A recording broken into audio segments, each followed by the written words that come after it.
Failure. I couldn't save Monterey Jack. I couldn't stop Steelhooves from murdering Chief Grimstar. I was letting down my friends and everyone who needed me.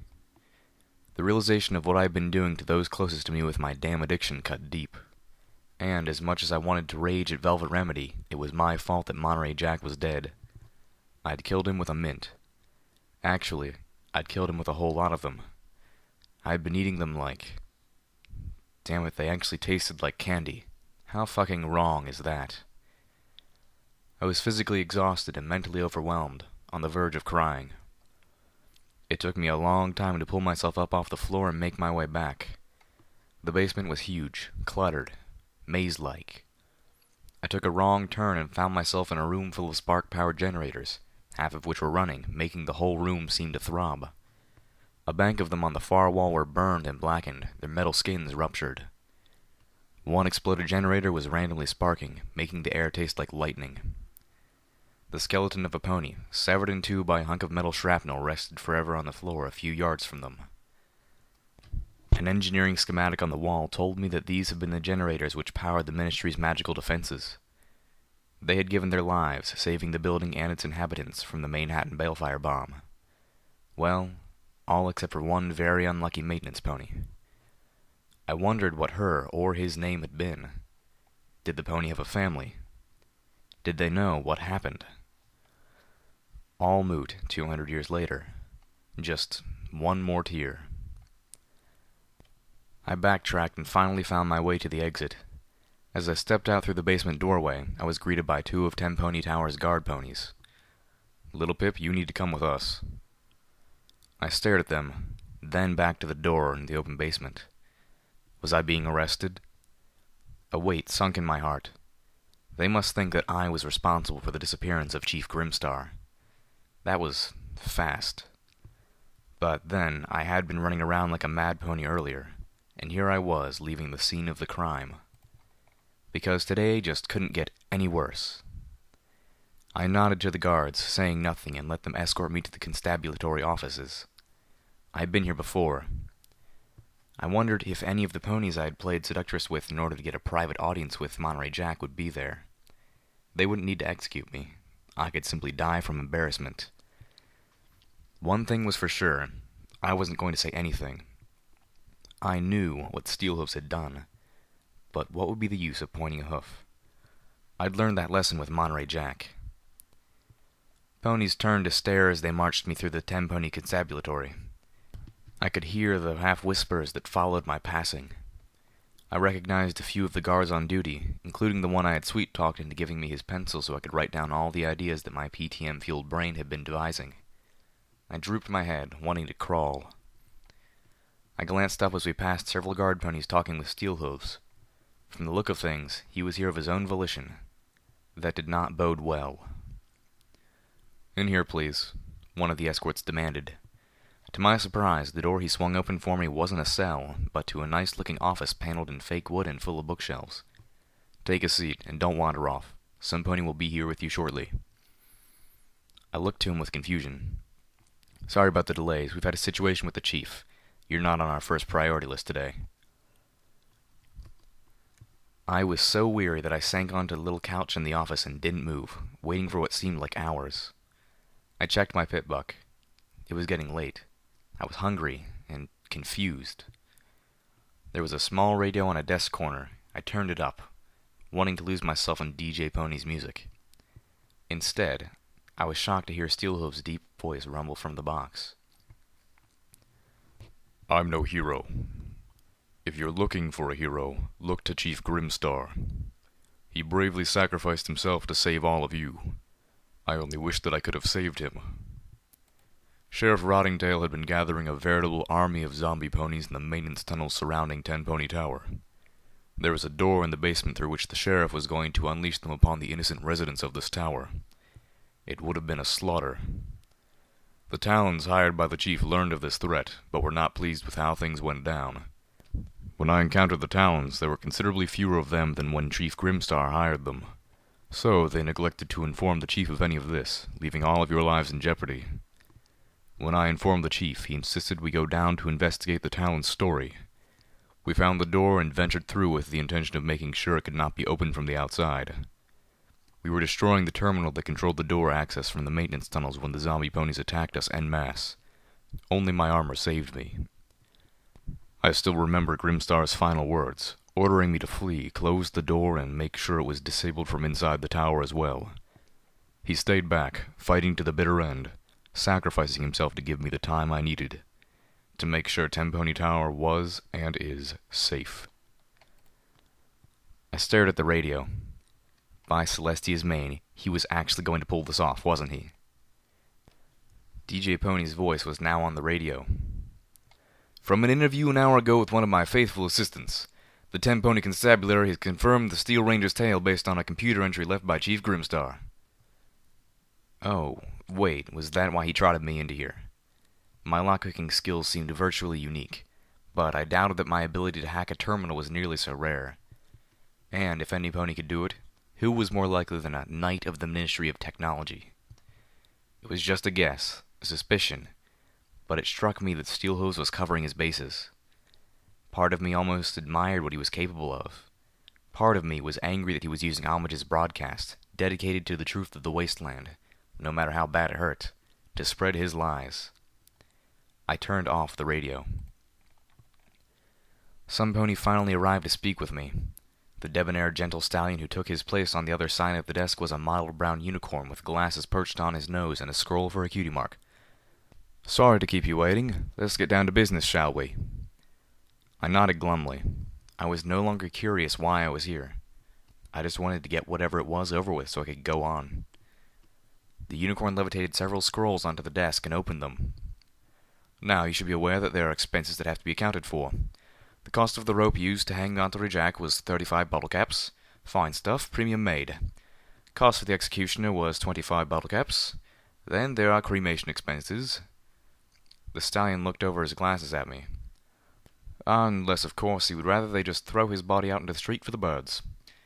His tone suggested that that would be looked upon as uncivilized, but that he was required to give the option. Cremation itself is 100 bottle caps, plus an additional 57 for the basic box. I stared with dawning comprehension. I was going to have to pay for Monterey Jack's execution. I was dumbfounded. How in Equestria did that make sense? But I thought, as I sank into depression, it did make sense. It was my fault that he was dead. Why shouldn't I have to pay for it? I listened dispiritedly as the list of fees and expenses and legal charges grew and grew. 1 year's rent for both the cheese shop and his private quarters, amounting to 7,200 bottle caps. Altogether required expenses and fees amount to a total of 9,047 bottle caps. I stared vacantly for a moment. Then I nodded. With a sigh, I asked, "How long do I have to pay for this? I don't have that kind of money." As a group, we had easily more than double that, but I couldn't feel right about draining such a huge amount of bottle caps from what was Calamity and Velvet Remedy's money as well. Steelhooves too, although I felt less of a pang about that. The gentle stallion just blinked at me. Perfect. By their standards, I was poor. I mean, I could probably pay for about half of it now. Giving me an odd look, the stallion informed me. It's already been taken out of the accounts. Unfortunately, Monterey Jack didn't have sufficient funds to pay for all of it in caps, so a fair amount of his personal property was confiscated for auction in accordance to... He droned off legalese that went completely over my mane. Confusion scrambled my thoughts. So, I didn't have to pay for Monterey Jack's execution? Then why pull me in here to tell me all this? Did they just assume that I wanted to know, so I could gloat? Was I legally required to gloat? The gentle stallion was staring at me again. A frown broke across his face. "Well, I just lost that bet," he muttered to himself. Then, addressing me, "You have no idea why you're in here, do you?" I shook my head. "Monterey Jack was convicted of attempted burglary. You were the pony he tried to rob. Therefore, upon death, all of his properties are legally yours." What? Wait. What? It was bad enough that I thought I was being punished. I had to make peace with that because I deserved no less for my stupidity and failure. Now I was being rewarded for it? No. The world did not get to be that fucked up. I refused to let it. The stallion considered me. Honestly, there are a number of ponies who suspected that Monterey Jack's confession might have been more from the magic of your horn than the weight of his conscience, he informed me. I remembered the whispering as I passed by. Of course they did. Any pony who knew about the twisted bit of legalese would suspect me. Even I hadn't been able to comprehend why Monterey Jack had confessed until I talked with him privately. The legal stallion continued. I personally had laid good caps that this was some sort of plot cooked up between you and Monterey Jack. Again, he frowned. Clearly not. I stared at that. What? He died. What kind of plan would that have been? The stallion shrugged. We all know Monterey Jack hadn't been right since his wife died. After Clarinet was killed, I'm all they have left. Clarinet, right? I asked, and the legal stallion nodded. He mentioned his wife. What happened to her? There's a rumor that there is an untouched stable out there in Fetlock. A few months back, they were trying to find it. Never did. Nobody has. My heart sank. It was absurd to feel guilty for having found Stable 29 myself, wasn't it? She was killed by a manticore. According to Monterey Jack, he killed the thing, but not before it stung them both and torn her up right bad. Poor fellow only had enough anti-venom for one, and she insisted he use it himself. With her wounds, according to Monterey Jack, she probably wouldn't have made it out even if he had given it to her. The stallion shook his head. Of course, that's just how Monterey told it, but I've never known the stallion to lie before. Sweet, merciful Celestia. The legal stallion cleared his throat and turned back to the documents in front of him. Returning to the matter at our hooves, even after fees and deductions, you're still left with private quarters, the deed, and the business license of the shop, and a modest amount of home furnishings. Of course, there are two matters which I must attend to. This was so wrong. I couldn't be gaining property from Monterey's tragedy. I couldn't accept this. I didn't deserve this. First, of course, is the simple fact that you are not a citizen of Ten Pony Tower, and as such, you are not permitted to operate a business within the tower. Normally, it takes several years to earn citizenship, but with the legal standing of these properties, if you started applications now, you could possibly achieve citizenship in little more than a year. He looked over his glasses, fixing me with a stare. Still, it is in this office's recommendation that you sell off the deed and the business rights to the shop to some mayor or gentlecolt who is a citizen. Make yourself a tidy sum and be done with it. I nodded. I wondered if homage had any use for an ex-cheese shop. Second is the matter of Monterey Jack's children. My ears shot up. What was this? Who are legally allowed to remain in the private quarters until the end of the month. So while you do legally own the property, I'm afraid you won't be able to kick them out of it until... I felt like I'd been hit by a piano. By the twisted legal fuckery of Ten Pony Tower, I was the one bucking Monterey Jack's filly and colts into the deadly wasteland. I felt I was finally seeing behind the curtain. Monterey Jack's execution made me, the heroine that his children worshipped, into the pony stealing their home from them just after their father died. The ultimate buck when they're down. Unless, of course, I did something about it. Exactly like I had already done. I'd taken care of them before this trap had snapped shut. I looked up at the stallion as a new feeling burned away my depression. Anger. He played me. I screamed at the walls of my suite, telekinetically overturning all of the beds. My eyes were burning with tears. My heart pounded with rage. He set me up. I made all the blankets tornado about the room. I was the goody four-shoes filly he knew he could manipulate, and he was right. I stomped on all hooves. The blanket soared at the window and rebounded off the glass. I hated Monterey Jack. I wanted him dead. But he was already dead, and I wasn't some pony who could change her mind and take my frustrations out on his children. He was so right about me. So instead, I took my fury out on my room, and was thankful that none of my companions were around to see me do it. It was too much. The shame of my addiction, the pain of how I'd hurt my friends, the betrayal of Velvet Remedy's actions, and now, Monterey Jack's four-hooved fucking of me from beyond the grave. I hurled one of my saddlebags against the wall. If levitation could have had any real force behind it, I probably would have punched a hole in the room. As it was, the saddlebag just clanked against the wall, opening and spilling its contents. A lifetime's worth of party time mint towels rained down onto the floor. The stash from Pinkie Pie's safe. I stared at the pile of tins, frozen in place. It took only a moment to transfer all of my rage and sorrow onto the drugs. Before I knew it, I was in the bathroom, dumping tin after tin into the toilet water, cursing them and myself for everything we had done to my life together. Flush. There went a month's worth. Flush. There went dozens more. I was throwing away countless bottle caps worth of them. And good riddance. They would never have the chance to hurt any pony else. Flush. There went what I allowed myself to become dependent on. Flush. What I had let become between me and the ponies who were closer to me than any family had ever been. I was crying so hard I could barely see what I was doing. But I didn't need to. Flush, flush, flush. The last tin of Party Time mint towels floated in front of me, hovering over the toilet. Open. I just had to tilt it and flush. Easiest thing in the world. Telekinetic child's play. A tilt and a flush.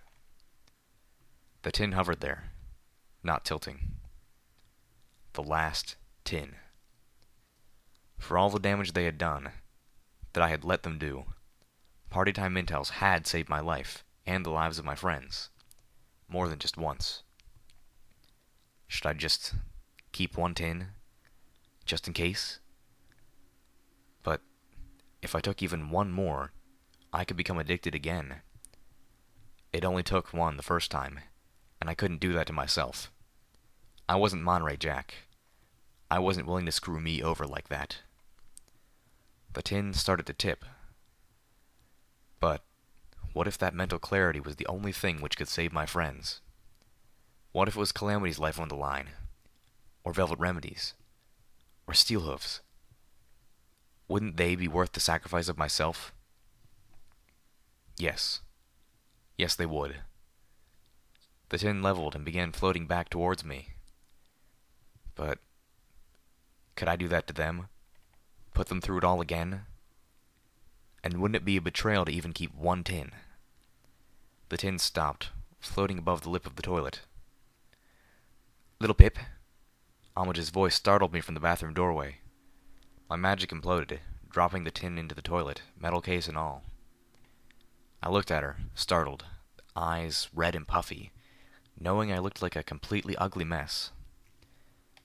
Homage stepped into the bathroom, looking peaceful and elegant in her dress. I cringed back, not wanting to accidentally touch it with my filthy body. She didn't let me get away. She grabbed me, pulling me against her breast. I couldn't contain myself anymore, and broke into open weeping. I heard the metal tin as Homage levitated it out of the water and dropped it into the pile with all the empty others. Flush. At some point, Homage nudged me from my suite up to the Athenaeum where she lived. She played soft music and stayed close to me, leaving DJ Pony's broadcast on a newsless loop of songs. How long before this makes the news cycle? I asked wearily as the sun was beginning to set. Homage gave me a gentle but reproachful look. Toast to Repair Pony kicks addiction. More at the top of the hour. The pretty grey unicorn gave me a nudge with her nose. Really, I don't think that's something for the airwaves, do you? I smiled gratefully at her. Let me cook you something to eat, Homage said before she dared leave my side. I realized how badly I was starving. I hadn't eaten for the better part of 2 days. Homage put to shame the restaurants of Ten Pony Tower with their woven fried banana puree and whatnot. Simple, delicious cooking. And she didn't mind cooking more when I finished off everything and was still hungry. After dinner I was feeling tired and emotionally drained, not to mention very full, but I now had enough energy to help her clean up. Where did you learn to cook like that? I asked, wishing we had someone with even half of her skill traveling with us. I was sorely tempted to suggest she join us, and not just for her food, but I knew she was needed here. All of the equestrian wasteland depended on DJ Pony. My delinquent youth, she hinted with a wink. I pressed her with a hoof and she elaborated. I really was an assistant to the last DJ Pony. That's how I took up the matter when he fell ill. I was the only one who knew him. The magic voice spell has been passed down for at least 5 DJ ponies, so the wasteland never knows there's been a change. I nodded, having suspected as much. I spent several years after getting my cutie mark running around the Manhattan ruins and beyond with Joke Blue, a close friend. The friend I realized that she had mentioned before. The area between here and Philadelphia wasn't nearly as deadly as it is now. I hunted for recordings and memory orbs to give to DJ Pony, in the hopes that they would somehow have new music or useful news for the broadcasts. Did other errands for DJ Pony. Earned my way into the tower. Learned how to survive along the way. Cooking, weapon maintenance, and a lot of practice hacking computers to get into locked doors and safes. I thought of all the hacking and lockpicking I had done, driven largely by curiosity and a need to explore and to know. Even if what I learned didn't mean anything. Like, keeping the memory was an acknowledgement of and a tribute to the past. Joke Blue, she was the one who knew her way around the weapons and had the skill to disarm traps. Homage trailed off as a clearly painful memory hit her. Do you want to talk about it? Homage smiled, a tear in her eye. Most traps. Some cruel bastard rigged up a baby carriage with explosives. Used the corpse of a newborn colt and recorded of babies crying to lure the victims in. I cringed, horrified. By the time she was close enough to realize the baby was dead, it was too late to run. She tried to disarm it, but... The dear unicorn's voice broke off, choked. Now, it was my turn to hold homage. I stretched out on Homage's bed as she gave me a massage. Either she had learned a lot from our visit to the spa, or she'd had practice. Either way, it was wonderful. If I was a cat, I would have been purring. I felt her press against me as she leaned close to whisper in my ear. I know you're under doctor's orders to relax and not exert yourself. You listen about as well as most of his other patients. I nodded, not really wanting to talk about that. Or really about anything. What she was doing with her hooves was divine. She was pressing them in circles against the back of my legs and at the base of my rump. Not as skilled as the professional spa ponies, maybe, but unspeakably more delightful because it was Homage doing it. So, I won't apologize for helping you break them further. I had no idea what she was— Oh, hello! I gasped as I felt her tongue someplace I'd only imagined it before. Pleasure burst through my whole body. And she was just getting started. This was definitely going to qualify as strenuous activity. I sat up, startled, my gaze drawn to the dark window. Beside me, Homage stirred in the bed, opening an eye as she magically shifted the covers. Little Pip? She questioned sleepily. I told her I thought I'd seen a flash of green outside the window. It reminded me of the flash I'd noticed in the fog nearly a week ago. Probably just a balefire phoenix, Homage dismissed, nuzzling close. There are several of them in Manhattan. Yeah, I nodded. But I think this one's been following us. We spent the next morning together. Homage left the bed long enough to cook us a breakfast, and then a couple hours later to poke around in the emergency broadcast station above us. The news this time included a retelling of my brave and daring rescue of Blackwing's talons, including congratulations from DJ Pony on once again stopping 2 eggs under 1 hoof. Apparently, I had taken out 3 alicorns single-hoofedly by blowing up a raider compound. I buried my head under the sheets. It shouldn't have been surprising to me. In fact, I would have been surprised if Calamity hadn't given her express permission to lay that on my hooves. Homage had proven she really did enjoy making me squirm. Every way she could. She was gone for the better part of an hour, leaving me to my thoughts. When she returned, I reluctantly decided to broach an uncomfortable topic. The black opal. That thing? She asked, immediately knowing what I was talking about. I expected her to ask why I wanted it, but instead, how did you know I had one of those? I bit my lip. An acquaintance wants me to procure it. I looked away, then back into her eyes. I was very tempted to tell the pony just fuck off, but I figured I would ask. Please feel free to say no. I don't want anything to come between us right now. Or really, ever. Homage regarded me for a painful moment, then smirked. Dear, the only thing come between us for the last several hours has been sweat. But even I have to attend to business, as much as I want to slack off. I'm not going to begrudge you doing the same. I breathed a sigh of relief. And, yes, you can have it. She caught my eyes with an earnest gaze. I have a gift for you too, but the black opal. Think of it as a down payment. I have a quest that I want to hire you for. My eyes widened in surprise. Anything. She laughed. You might not say that after I tell you what it is, but you and your friends, you're planning to head towards Philadelphia, aren't you? The laughter in her voice died as she spoke that name. I nodded firmly. I'm still convinced that something is escalating in the equestrian wasteland. Something involving Red-Eye and the Alicorns. I know they've been around for quite a while, I told her. Long enough for Steelhooves to become known to the monsters as the almighty Alicorn Hunter. Sarcastically, at the very least. Questioning my theory. The Alicorns have been around for a long time, right? But I'm guessing they've gotten a lot more common. Homage considered that. Hadn't even heard of them for about 10 years ago. Now they're all over the place in Canterlot, and this last year I've noticed groups of them showing up in Manhattan too. I nodded again. When I uncover what's going on, DJ Pony will be the first one to know, I promised. And all Equestria will soon know afterwards, Homage swore. Although, I might get a foreleg up on you.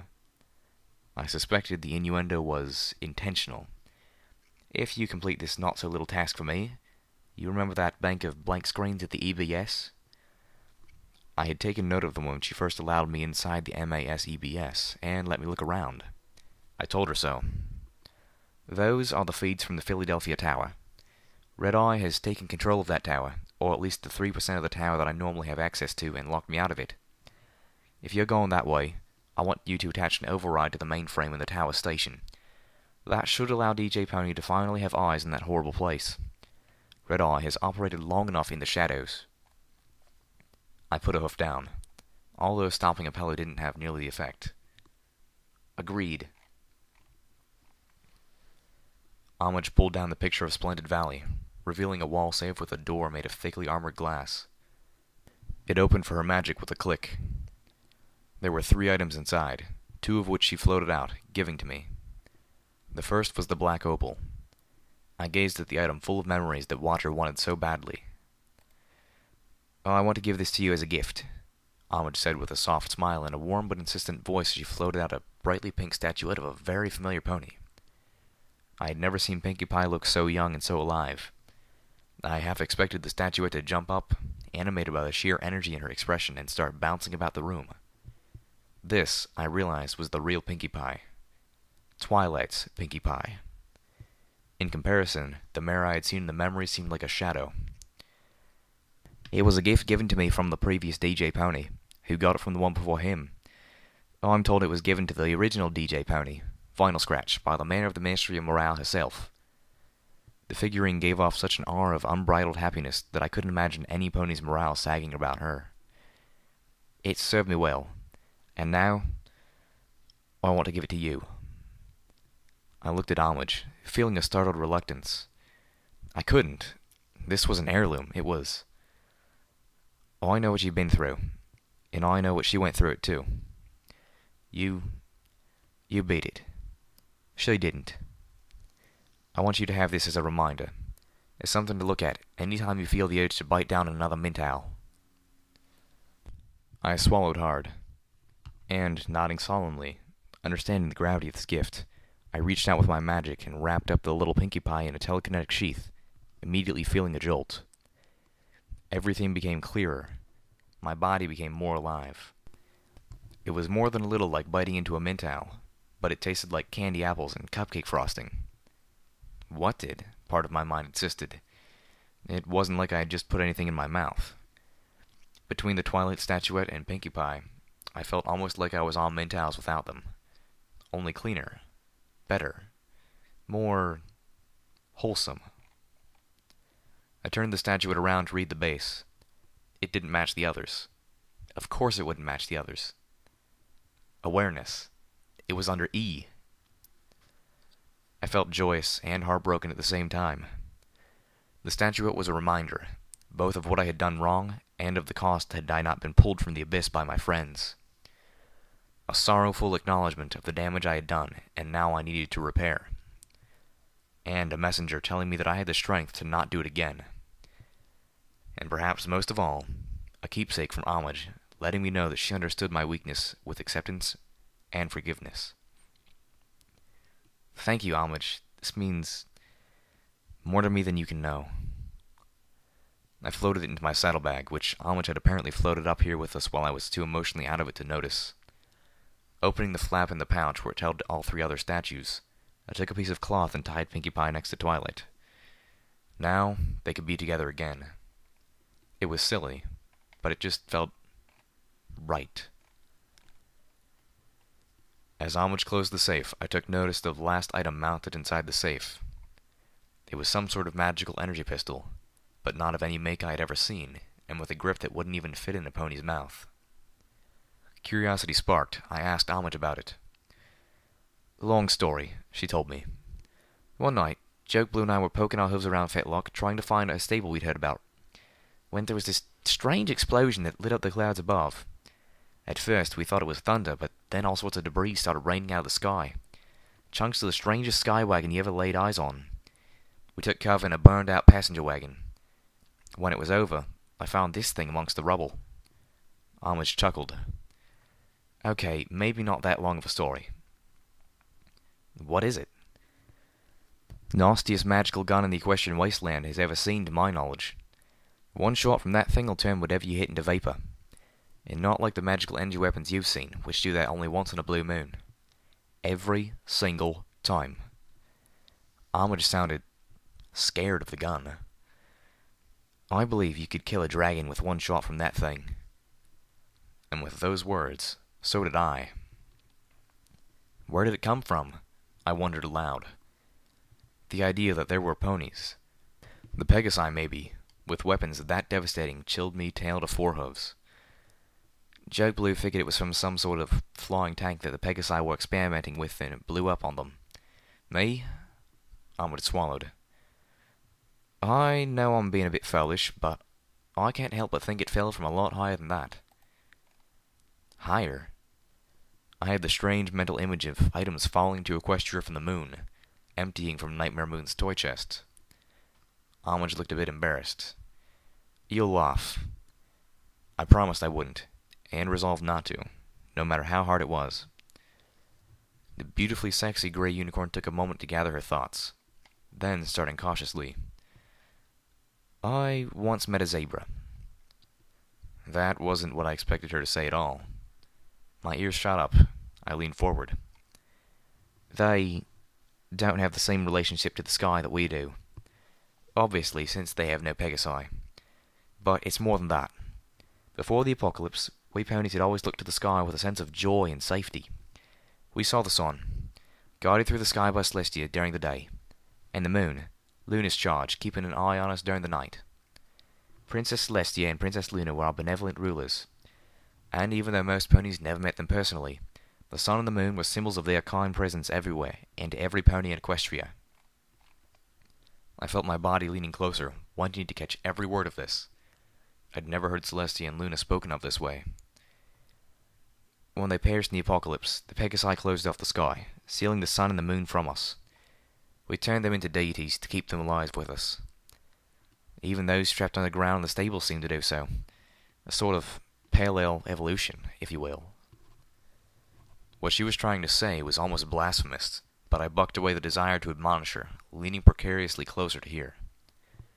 Homage had a perspective that I wanted to hear, even if I probably would not have listened to it from any pony else. She made me wonder, ask questions. For instance, would this explain why Calamity did not believe in the goddesses? Was atheism a Pegasus trait?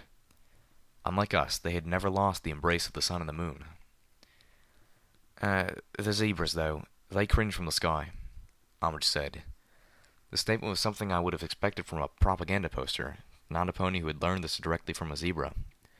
But I knew Homage, and it would not be like her to speak objective truth as she knew it. The zebras look up and see the stars above shining down at us from great black emptiness, and the stars, they know, are not benevolent. I leaned forward, tipped over, and fell on my face. Homage stopped, covering a chuckle with a hoof. When I'd gotten back up, probably looking as sheepish as I felt, she continued. There's an intelligence up there, the zebras believe, from the stars themselves. The stars burn with cold, malicious fire. No number of them could warm up the sky at night. They wish ill on our world. And sometimes they will act, not against us directly, but to enable us to harm ourselves and ruin ourselves. I opened my muzzle, the suggestion that zebras were a bit batty dying on my lips. Yes, it sounded insane, but didn't we have legends that suggested the same? I recalled the story of the mare on the moon, the real version, not that stallion on the moon nonsense. The stars will aid in her escape. In particular, they tell of four malevolent stars with hearts of cruelty and chaos which yearn to taste all pain and destruction, wrought by iron hooves. With a grimace, Homage added, If there's any truth to zebra mythology, I'd guess we've given them quite the banquet. 4 stars helping destroy Equestria. Now why did that sound familiar? Homage shrugged off the eerie atmosphere that had settled into the room by her table. Anyway, like I said, foolish. Joke Blue was probably right. Some Pegasus experiment that blew up in their faces. Cautiously, Homage at my side, I lowered my horn towards the black opal. If I was going to give this to Watcher, I wanted to know what was on it first.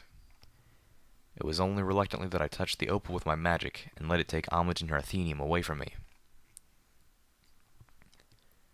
I felt strangely wrong. We were in a darkened hallway, wide and elaborately decorated, walking towards a brightly lit room with a decorative curtained partition hiding half of it. There were 4 ponies walking in front of me, a 5th leading them. The mares of the ministries. The first pony I recognized was Pinkie Pie. While every other pony was walking sedately through the hall, she was bouncing like a fanfilly on her way to her idol's next performance. The pony was a little younger than I had seen her before. The candy cane look was still going strong, though. I felt a pang of deep embarrassment as my gaze fell on the lead pony, the beautiful white unicorn I had fantasized about. And the pony I was riding just wouldn't stop staring. Celestia's solar flaring mare heat. The creature I was riding wasn't a pony. He, and he was most definitely unbearably a he, was as big as a stallion. I felt things that were not hooves at the end of my legs, and wings folded to my back, and a tail. Spike? Fluttershy asked timidly, turning around and looking at me. Doesn't that hurt? My attention was drawn to something tight and metal squeezing my head. The recollector, I assumed. It did not seem designed for whatever I was. I opened my mouth, which felt all wrong, and answered, Nah, barely feel a thing. Besides, Rarity wanted the memory of this. Well, she could have worn it herself, Twilight Sparkle muttered under her breath from directly in front of me. I saw my eyes go wide once again at the white unicorn with the perfect purple mane. She didn't seem to hear it, being engaged in conversation with the pony I knew to be Applejack. The orange pony with the 3-apple cutie mark looked a little younger and not quite as weary as she had at Pinkie Pie's last party. I sure hope this ain't nothing to do with that thing we never talked about, Applejack was saying, nervous with caution. Oh no, darling, I gave that project up ages ago, Rarity replied with graceful dictation. Oh, the orange pony sighed with clear relief. Good. As we approached, we walked across a fancy carpet woven with gemstones. I felt a cold shock as the creature I was riding stepped over it. Twilight Sparkle had stopped just ahead and turned to eye the carpet, as Rarity and Applejack talked. But her attention was drawn by Rarity loudly clearing her throat. Fluidly, Rarity shifted the subject, speaking up to address all 4 of the ponies she was leading. Now this is really just a first design, but I think you'll all be impressed. Always thrilled to see one of your designs, Rarity, Twilight Sparkle encouraged. Rarity smiled with businesslike thankfulness. And this is just the light suit, not the fully powered version. She turned to Applejack and smiled demurely. And I do want to make it clear that I'm not trying to step on your hoofs here. This armor isn't as strong as your Steel Ranger suits, and it doesn't quite offer the same protection. Then what's the point? Applejack interrupted. I don't see the use in creating armor that has any less protection. The group had reached the end of the hallway. There was a large mirror to one side of the room, and the other was filled with sewing machines, bolts of cloth, and dress ponies. Designs and schematics covered the walls. At Rarity's motion, they stopped, each turning their attention towards the partition, except for my alien ride, who only had eyes for the white unicorn.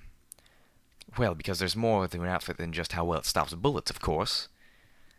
Applejack looked ready to disagree strongly, but bit back her comment. Okay, Rainbow Dash, Rarity called out. They're ready for you. Around the curtain partition stepped the shadow out of a nightmare. A blue Pegasus pony who was encased in a black insectoid carapace with only the front of her muzzle and the undersides of her wings showing.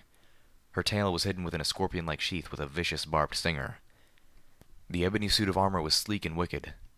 Yellow-orange protective goggles with a bug-like compound eye pattern completed the look.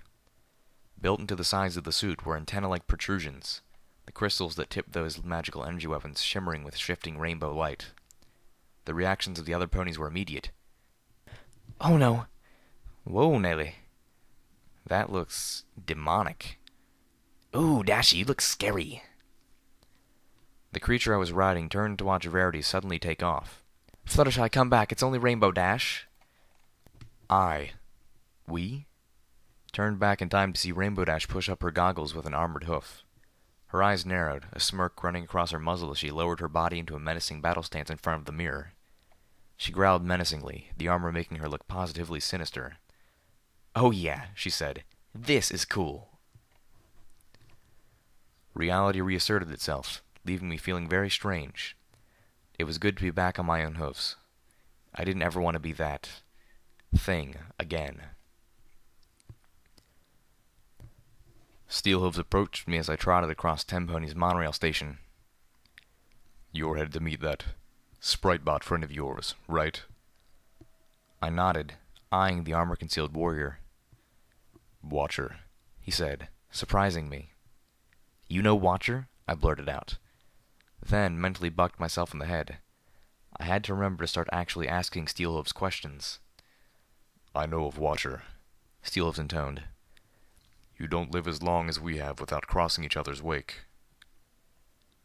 It took me a moment to parse what he had said, but then I nodded. So, Watcher really has been around that long. Who is Watcher? And what is she, or he, or it, doing? Who? That I couldn't tell you. Steelhooves lifted a foreleg, looking to it. Watcher lets ponies know less about Watcher than I let them know about me. Not without good reason. He put his hoof down. As for what? Watcher has a habit of finding ponies who are... I wasn't aware that I was staring at him until Steelhooves returned the stare. Watcher finds ponies who are better ponies, and sets them on a path to find others, to create teams of friends. I found myself feeling nervous. I didn't like looking at my adventures from the outside like that. And then... well, most of the time, they disappear. Or end up dead. That was not comforting. At all. Steelhooves stayed behind at the station as I trotted out alone onto the Celestia line. I didn't have far to go. The monorail curved around a ruined building, Tenpony Tower disappearing from sight. And there was Watcher, the Spritebot floating silently. Waiting. I have it, I said flatly. Thank you, little Pip. I knew I could trust you. Now the Spritebot has a compartment for spare batteries. If you could just... No. The Spritebot floated silently for a moment. Huh? Watcher sounded perplexed. Trust goes two ways, right? I challenged. Well, yes. I relayed your message just like you asked, before you got the black opal. I nodded. Made sense, but not what I was after. Not now. I felt a fierce determination set in. Answer is still no. No? You got it, but you're not going to give it to me.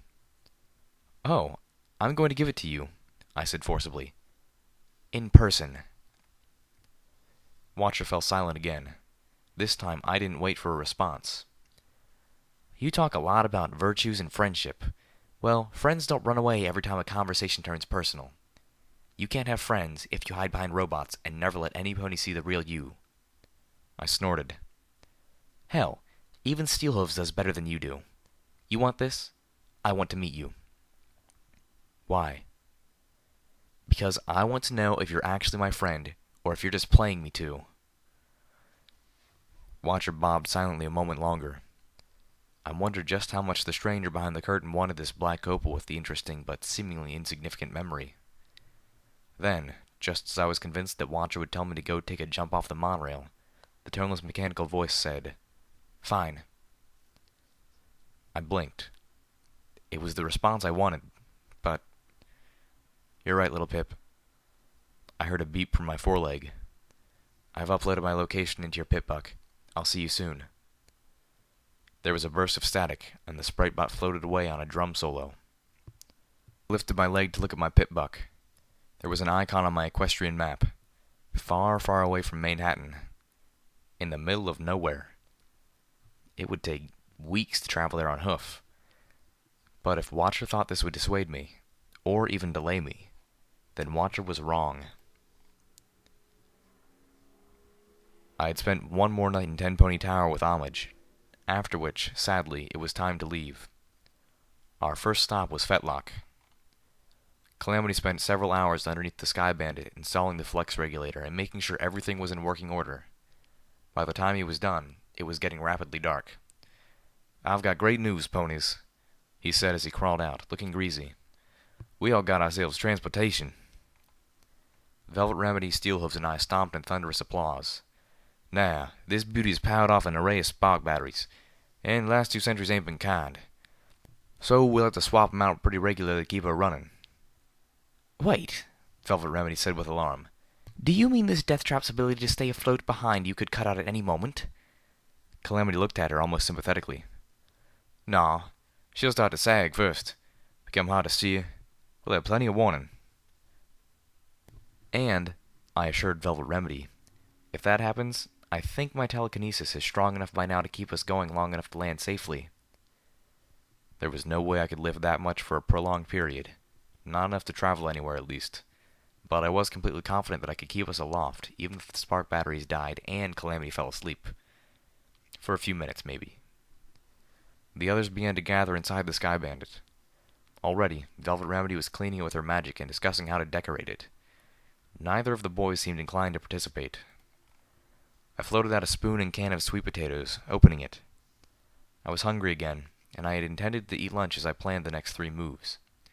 With the Sky Bandit, we could be on Watcher's doorstep in less than 2 days. Lil Pip, Calamity called out. You gonna hang out there in the rain?